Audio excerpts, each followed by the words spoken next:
তাদেরকে সরে যেতে হবে, তাদেরকে নির্বাচনের আগেই সরে যেতে হবে। জনগণ বেশি দিন সহ্য করবে না। সার্জিস বলেন, হাসনাত বলেন, এটা একটা গুলি খেয়েছে আর রাবার বুলেট খেয়েছে। মাহফুজ আলম একটা রাবার বুলেট খেয়েছে। ওই সময় যে সমস্ত পুলিশ মারা গেছে এটা কোনো মামলা হবে না, ওটা ইন্ডেমনিটি দেওয়া হয়েছে। ওই যে পুলিশে মাইরা লটকায় উল্টা দিয়ে করে রাখছিল ওটা ইন্ডেমনিটি পাবে। কোন সভ্য দেশ সভ্য আইন এটা মানবে? আপনি মারছেন, আপনার হয়তো গুলাগুলিতে মারা গেছে, উল্টালেন কেন ভাই? উল্টে রাখার মধ্যে কি আছে? ওই পুলিশের যে উল্টাইছে ওই পুলিশের নাম জানে? কাকে আপনি উল্টালেন? তারও তো একটা ফ্যামিলি আছে না? তারও তো একটা জীবন আছে, তার ফ্যামিলিকে তো আগামী দিনে চলতে হবে। একটা মানবিক রাষ্ট্রে এটা হতে পারে না। তাহলে এটা হচ্ছে তো ভাঙার লোককে নিয়ে আপনি গড়ার দায়িত্ব দিচ্ছেন। এত সহজ না ভাই দুনিয়াটা। সমস্যাটা কি জানেন? এই সরকারটা আসলে কারা? কোন ব্যক্তিটা সরকার বলেন তো?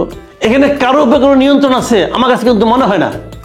যদি নিয়ন্ত্রণ থাকতো, সর্বকনিষ্ঠ যারা সরকারের সদস্য তারা যে সমস্ত উল্টাপাল্টা কথাবার্তা বলে এর তো কোনো জবাব তারা দেয় না। যে না পারে 9 সে পায় না 90।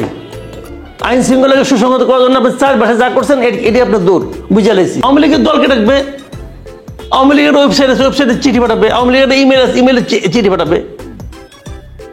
যে ব্যক্তির হাতে দেওয়ার তো দরকার নাই।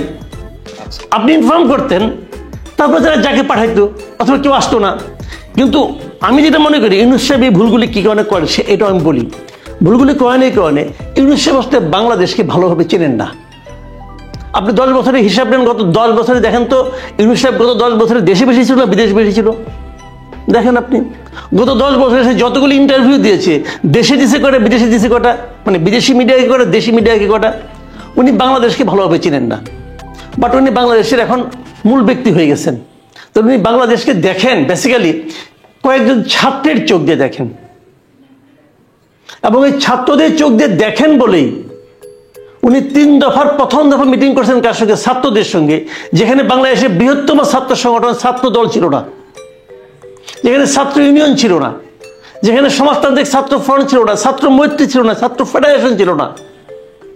কারা ছিল? ওনার পরে যাদেরকে উনি চিনেন সেরকম বৈষম্যবিরোধী ছাত্র আন্দোলন ছিল। আমি তো বলবো সারা দেশে বৈষম্যবিরোধী ছাত্র আন্দোলনের প্রভাব এই যে নামগুলি বললাম এই একটার সমানও না। ওই কয়েকজন চেহারা ছাড়া তাদের আর কেউ নাই। বাট উনি মনে করেন এরাই পাওয়ারফুল। এই জায়গাটাতে ডক্টর ইউনূস ভুলটা করেন। ডক্টর ইউনূস আসলে বাংলাদেশকে ভালোভাবে চেনে না। যে ভারত কিন্তু আমাদের প্রতিবেশী, এবং প্রতিবেশী বেছে নেওয়ার কোনো সুযোগ নাই। বন্ধুত্ব বেছে নেওয়া যায় কিন্তু প্রতিবেশী বেছে নেওয়া যায় না। প্রতিবেশী হলো ভাইয়ের মতো। যে আমি আপনার ভাই না বন্ধু, এটা কিন্তু বন্ধু হলে আপনি বেছে নিতে পারবেন যে আমার সঙ্গে বন্ধুত্ব করলাম না, কিন্তু ভাইকে তো আপনি অস্বীকার করতে পারবেন না।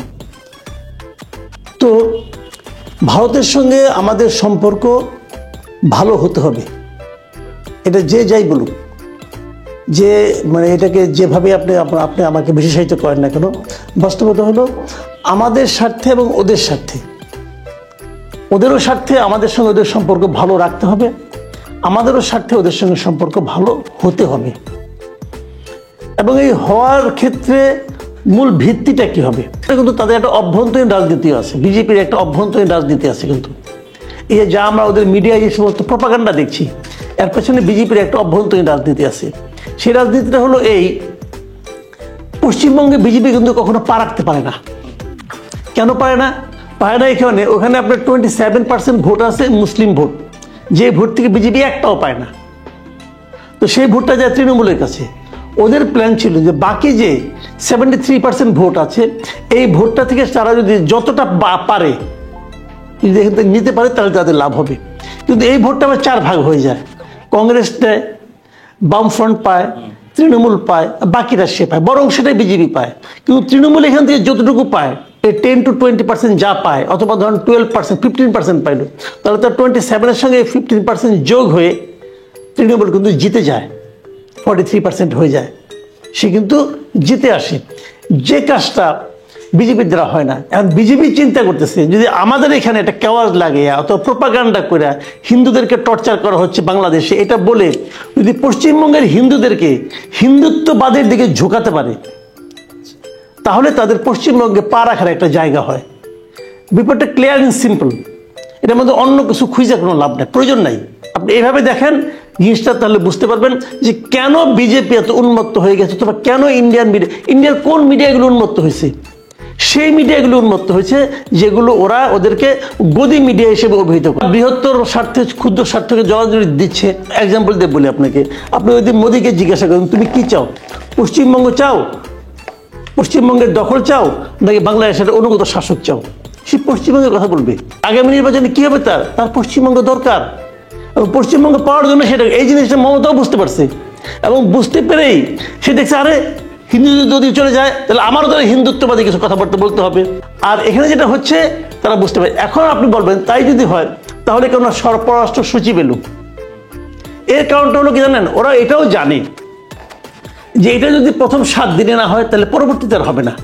তো 7 দিন 10 দিন করে দেখছে, সুবিধা হচ্ছে না, তো কারণটা সুবিধা না হওয়ার পেছনে আমার সরকারকে আমি কৃতিত্ব দেবো, ক্রেডিট দেবো। ইউনূস সরকার একটা অত্যন্ত বুদ্ধিমানের মতো কাজ করছেন, সেটা হলো সমস্ত দলগুলিকে নিয়ে বসছেন। একটু ভুল ছিল কিন্তু মোটামুটি সে একটা ভালো কাজ করছেন, মানে মোটামুটি একটা ভালো একটা চেহারা মানুষের সামনে দিতে পারছেন যে সমস্ত পলিটিক্যাল পার্টিগুলো আমাদের সঙ্গে আছে। বাংলাদেশের ইতিহাসে এটা কখনো হয় নাই, ইজ ফার্স্ট টাইম যে সরকারের সঙ্গে সব রাজনৈতিক দলগুলো আছে। যদিও আওয়ামী লীগকে তারা ডাকে না, ডাকা উচিত ছিল আমি মনে করি, ডাকলে আসতো না কিন্তু ডাকা উচিত ছিল। জাতীয় পার্টি ছিল না, জাতীয় পার্টিকে ডাকে না, এটা ঠিক করে না এই কাজটা। এটা করে না এই কারণে যে ছাত্রদের একটা কন্ট্রোল তার উপরে বেশি। ডক্টর ইউনূসের এই জায়গাটাই ঝামেলা, উনি মনে করেছেন, এই মনে করাটা তো ভুল, কোনো সন্দেহ নাই। এই আন্দোলনের মুখ ছিল এরা, চেহারা এরা ছিল, ফেস এরা ছিল, কিন্তু পেছনে কি ছাত্রদলের কেউ ছিল না? পেছনে কি ছাত্র মৈত্রীর কেউ ছিল না? ছাত্র ইউনিয়নের কেউ ছিল না? এরা কই ছিল? এরা কি ছাত্রলীগের সঙ্গে ছিল? নো, এরা এদের সঙ্গে ছিল। আমি নিজে দেখেছি যে ছাত্রদলের সভাপতির সঙ্গে আমার একবার দেখা হয়েছিল, তার হাতের দিক দিয়ে গুলি লেগে গেছে। এটা কেউ জানে না আপনারা? সে তো প্রচার করে বেড়ায়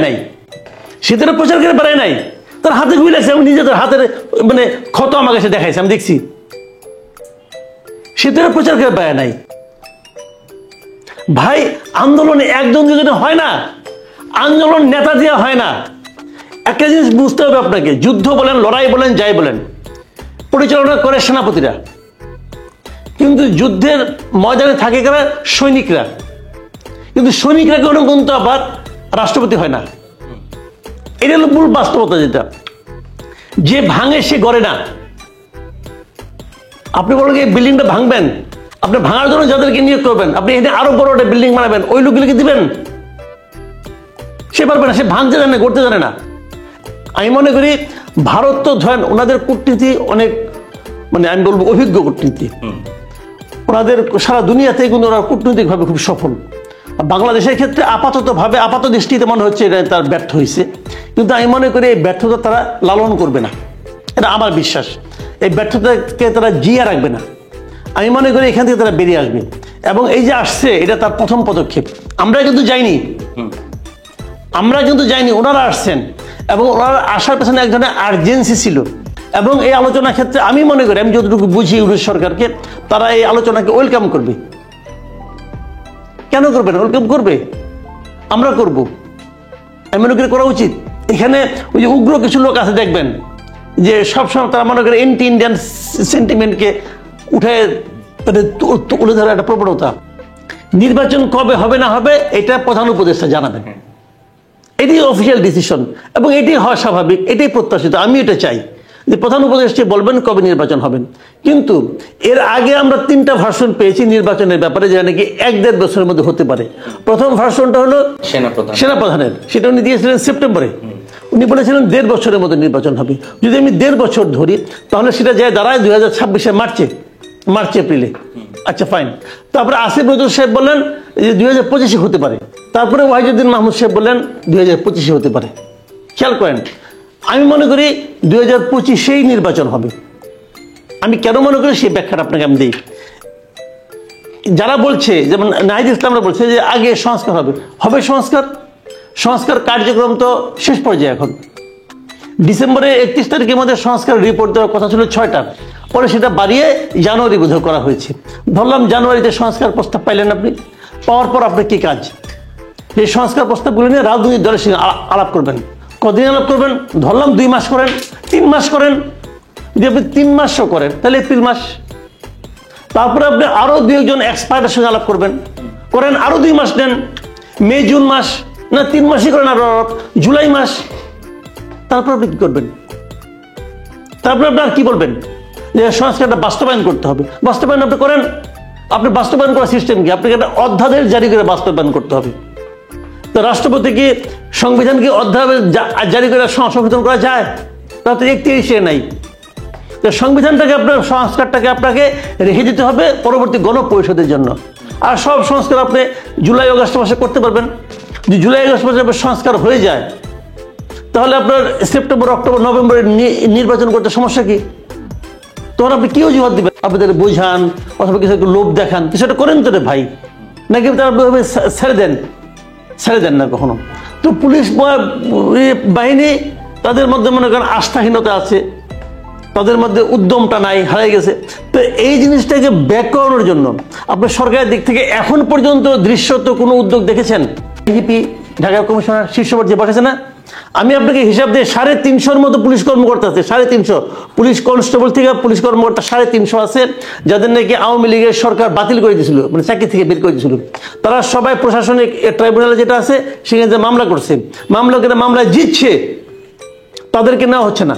তাদেরকে নেন, তাদেরকে নিলে আমি বুঝতে পারতাম যে আওয়ামী আমলে যারা ক্ষতিগ্রস্ত, যারা প্রতিহিংসার শিকার, তাদেরকে আপনি আত্মীকরণ করলেন, তত করেন নাই। আপনি চোখ দেখে নিছেন, চুজ এন্ড পিক সিস্টেমে গেছেন। ওর সঙ্গে আমার একটা পার্সোনাল রিলেশন ছিল আজকে থেকে 5 বছর আগে। সে এখন রিটায়ার্ড, তারা সে ঘুমাই আছে ভাই, তার ঘুমের থেকে উঠাই নিয়েছেন, সে চোখ ডরতে এসে নিয়ে চেয়ারে বসছে। আপনি এই ফর্মুলায় গেছেন। This is not the appropriate formula. আপনি বললাম তো ভাই, 450-এর মতো 350-এর মতো লোক এরকম ভাবে আপনার পড়ে আছে এখন। তো তারা সবাই প্রশাসনিক ট্রাইব্যুনালে যে মামলা জিতছে, তাদের চাকরি দিচ্ছেন না আপনি। কোন আমলে চাকরি গেছে? পুলিশকে তাদের মরালিটি, তাদের আত্মবিশ্বাস, তাদের মানে ভালোবাসা ফিরিয়ে আনার জন্য দৃশ্যত আমার দেখা মতে এই গভর্নমেন্ট কোনো উদ্যোগ নেয় নাই। যে এই উদ্যোগটা আপনি নেন নাই, আপনি বিচিটাই মাটিতে বুনেন নাই, আপনি আশা করতেছেন এখানে কেন এখনো টমেটো গাছ হয় না? হবে রে ভাই।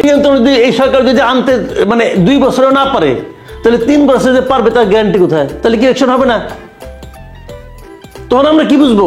তখন আমি বুঝবো যাদেরকে দায়িত্ব দিয়েছিলাম তারা ব্যর্থ, তাদেরকে সরে যেতে হবে, অন্য কেউ এসে দায়িত্ব নিবে। বললাম তো এই সরকারের জন্য সবচেয়ে বড় চ্যালেঞ্জ এই মুহূর্তে, এতদিন চ্যালেঞ্জ ছিল ইলেকশন দেওয়া, এখন সবচেয়ে বড় চ্যালেঞ্জ এই জন্য, যদি তারা ঠিক সময় মতো ঠিক কাজটা জনগণের প্রত্যাশা মেটাতে না পারে,